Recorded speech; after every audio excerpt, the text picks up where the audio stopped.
लोग कहते हैं जब नेता लोग वोट मांगने आते हैं तो उनकी भाषा अलग होती है। जब सत्ता मिल जाती है तो बोली एकदम बदल जाती है।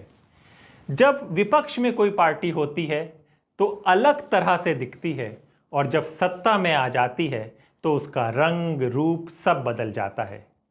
ऐसा हम क्यों कह रहे हैं? इसके पीछे एक कहानी है जिसे आज हम सुनाएंगे। जी हाँ, डीजेबी, दिल्ली जल बोर्ड, जिसके मंत्री हैं परवेश वर्मा। परवेश वर्मा जी वही हैं जब वो चुनाव लड़ रहे थे तो उन्होंने 11-1100 रुपए बांटे थे, गरीबों को बांटे थे, अपनी एनजीओ से बांटे थे। ये मामला खत्म हो गया। आज इस मामले का क्यों जिक्र हो रहा है, आपको आगे हमारे इस वीडियो में पता चलेगा। नमस्कार, मेरा नाम हैदर अब्बास नकवी है और आप लोग मुझको इस वक्त दा स्वतंत्र पर देख रहे हैं। आज हम आपको एक ऐसी खबर पर चर्चा करने जा रहे हैं जो सरकार, प्रशासन और हमारी व्यवस्था की असलियत को सामने लाती है। दिल्ली के न्यू फ्रेंड्स कॉलोनी में रविवार को सीवर की सफाई के दौरान 43 वर्षीय पंथ लाल चंद्र की मौत हो गई, जबकि उनके भाई राम किशन चंद्र गंभीर हालत में अस्पताल में भर्ती हैं। तीसरे मजदूर शिवदास को किसी तरह बचा लिया गया, लेकिन इस घटना ने कई गंभीर सवाल खड़े कर दिए। आखिर क्यों आज भी मजदूर बिना किसी सुरक्षा उपकरण के सीवर में उतरने को मजबूर हैं? सरकारें सिर्फ कानून बनाकर क्यों बैठी हैं? क्या बीजेपी और दिल्ली जल बोर्ड अपनी जिम्मेदारी से भाग रहे हैं?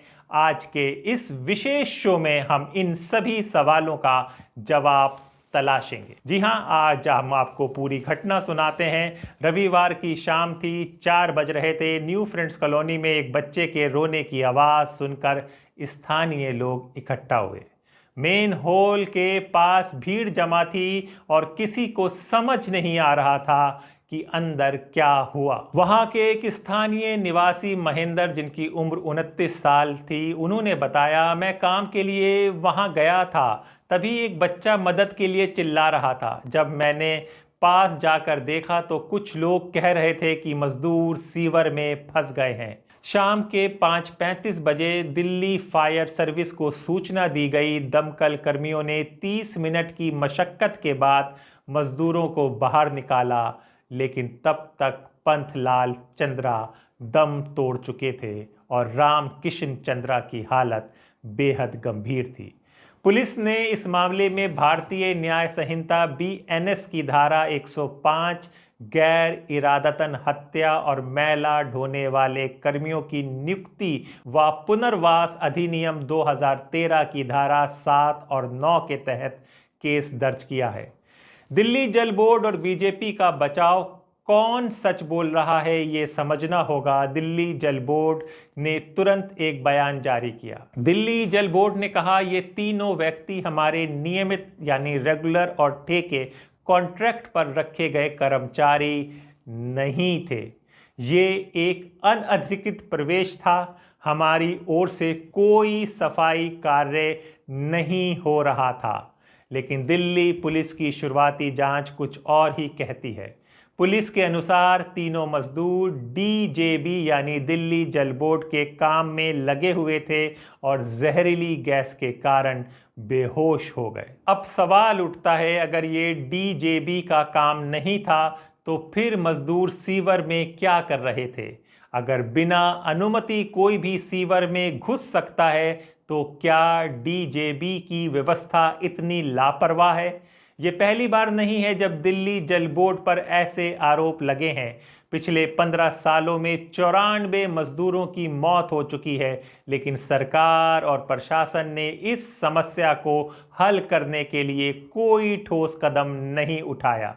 मैला ढोने की प्रथा और कानून की धज्जियां उड़ रही हैं। जी हां, 2013 में बना मैला ढोने वाले कर्मियों की नियुक्ति और पुनर्वास अधिनियम ये साफ कहता है कि हाथ से सीवर साफ करना अपराध है। लेकिन 2014 से अब तक 500 से अधिक मजदूरों की मौत हो चुकी है और दोषी ठेकेदारों या सरकारी एजेंसियों के खिलाफ कोई ठोस कार्रवाई नहीं हुई है।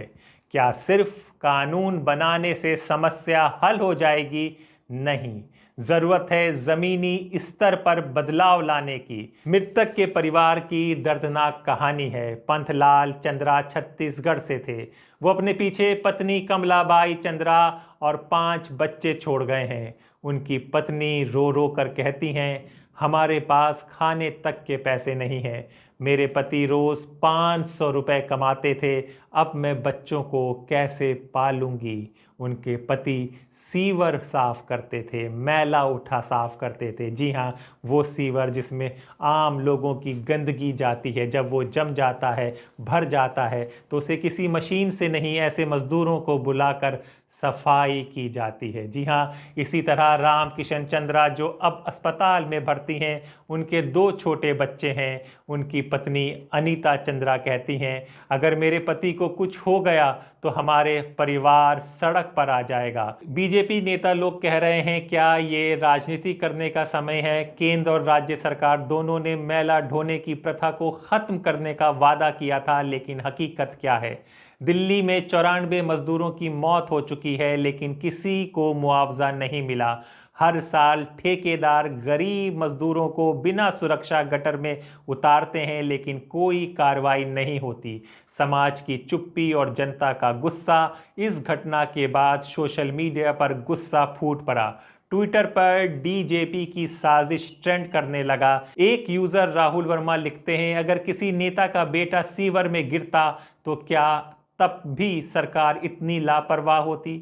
क्या ये सवाल जायज़ नहीं है? अब हम आपको कुछ और बता दें, इस बार बीजेपी का 26-27 साल का वनवास खत्म हुआ है। उन्होंने बड़े बड़े वादे किए थे। जब पिछली सरकार यानी कि आपकी सरकार में ऐसी घटना हुई थी, 2 बार इस तरह की घटना हुई थी। एक बार मनोज तिवारी प्रदेश अध्यक्ष थे, एक बार आदेश गुप्ता जी प्रदेश अध्यक्ष थे, और इन लोगों ने काफ़ी मुआवजे की मांग की थी। आदेश गुप्ता जी ने तो 1 करोड़ की मांग की थी, लेकिन अब जब उनकी सरकार है और ये हादसा हुआ है तो सब ने हाथ खड़े कर लिए। और सबसे बड़ी बात यह है कि इस मंत्रालय में यानी कि वाटर मिनिस्ट्री प्रवेश वर्मा के अंडर आती है, जिन्होंने गरीबों की मदद की बात करते हुए 1100 रुपये चुनाव से पहले बांटे थे, लेकिन अब वो भी खामोश हैं।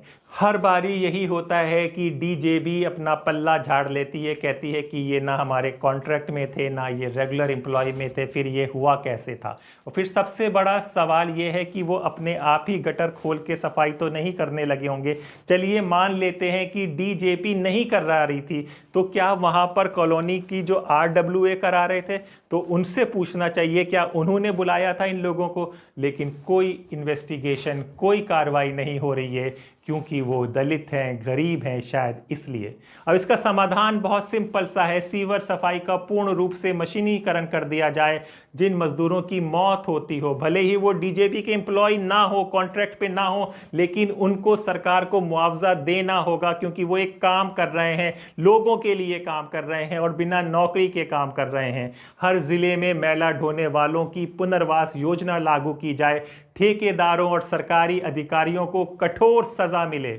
जी हाँ, ये सिर्फ एक मजदूर की मौत नहीं, बल्कि हमारी व्यवस्था की असफलता का सबूत है। सवाल यह है कि कब तक गरीब मजदूर अपनी जान गंवाते रहेंगे और सरकारें एक दूसरे पर आरोप लगाती रहेंगी। आप लोगों की क्या राय है, हमें कमेंट में ज़रूर दें। हमारे चैनल को सब्सक्राइब करें, लाइक करें, ताकि आपकी आवाज़, जी हाँ, आपकी आवाज़ सरकार तक पहुँचे। अपने दोस्त हैदराबाद नकवी को इजाज़त दीजिए। फिर होगी मुलाकात एक नए विचार के साथ। तब तक के लिए नमस्कार।